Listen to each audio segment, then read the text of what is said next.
Hello, friends. Today's topic is about how theft helps you progress. Yes, it's about theft.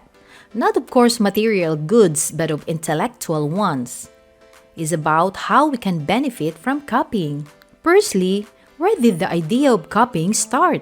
It began with laziness. To be precise, laziness has been the starting point of human evolution. Think about the inventor of the wheel who was inspired to avoid carrying food or his family.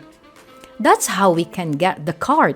Then, there was someone too lazy to chase after animals, so they invented the bow and arrow, which surpassed the speed of both the hunter and the animals. No one is born knowing.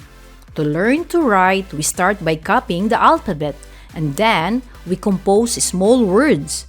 The same happens in music. Even renowned musicians initially played or sang pieces from other artists. If you copy from one person, it's deception, but if you can copy from many, it's considered research. Nothing originates from nothing. Every new idea is a combination of older ones.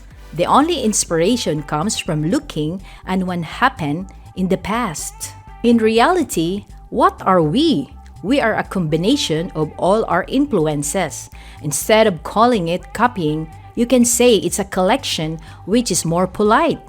The essence remains the same. The collector chooses carefully, even advice in some kind of copy. Essentially, people pass on their experiences from the past. The collector of ideas distinguishes between good and bad ones and decide which ones are worth pursuing.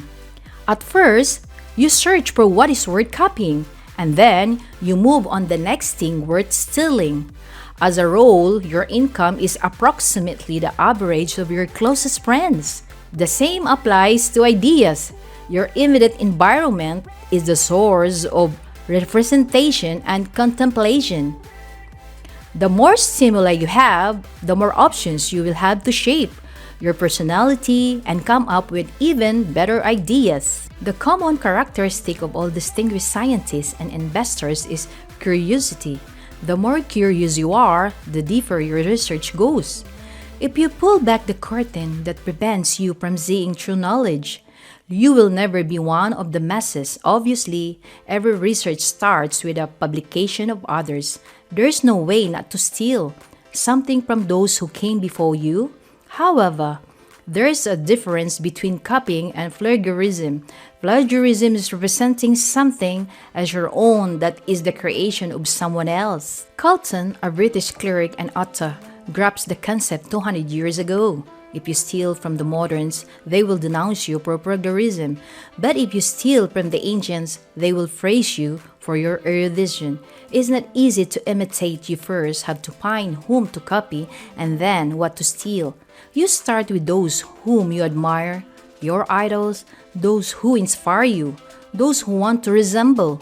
However, if you are significantly influenced by only one person, then you have created your own limitation. In the best case scenario for success, people will call you the next A. Certainly, if you think about it, imitation is the sincerest form of flattery. The day someone steals an idea from you is proof that you have created something noteworthy, something interesting. Choosing what to steal is the most challenging part. You must understand the philosophy and rationale of composition deeply. It's not about superficial imitation. If you don't comprehend it deeply, the result will be nothing more than a cheap imitation. Knowledge without a mind and critical thinking is like a donkey loaded with books. One day, you will transition from imitation to assimilation. You take imitation one step farther and add your personal touch. Failure to imitate something exactly is what makes us unique. Our inability to create perfect copies leads to innovation. The failure drives to inbold if you think it's a foolish idea. Remember, the second mouse gets the cheese in the mousetrap. The only wealth that is inexhaustible and multiplies when shared everywhere is knowledge, not material goods or money. For a worker, too strong and sturdy arms are enough. Someone with a double the strength can be rewarded twice as much, but not more as long as their work can be done as well by two others. However, the ratio changes when it comes to intellectual power.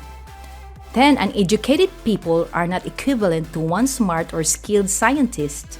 Stolen ideas can be applied by anyone who tries to add some creativity to their life and work. Wisdom is not something someone conveys you. It's something that cannot be taken away from you. Knowledge and wisdom are different. Knowledge is like the cubic capacity of our car, and wisdom is the way you drive it.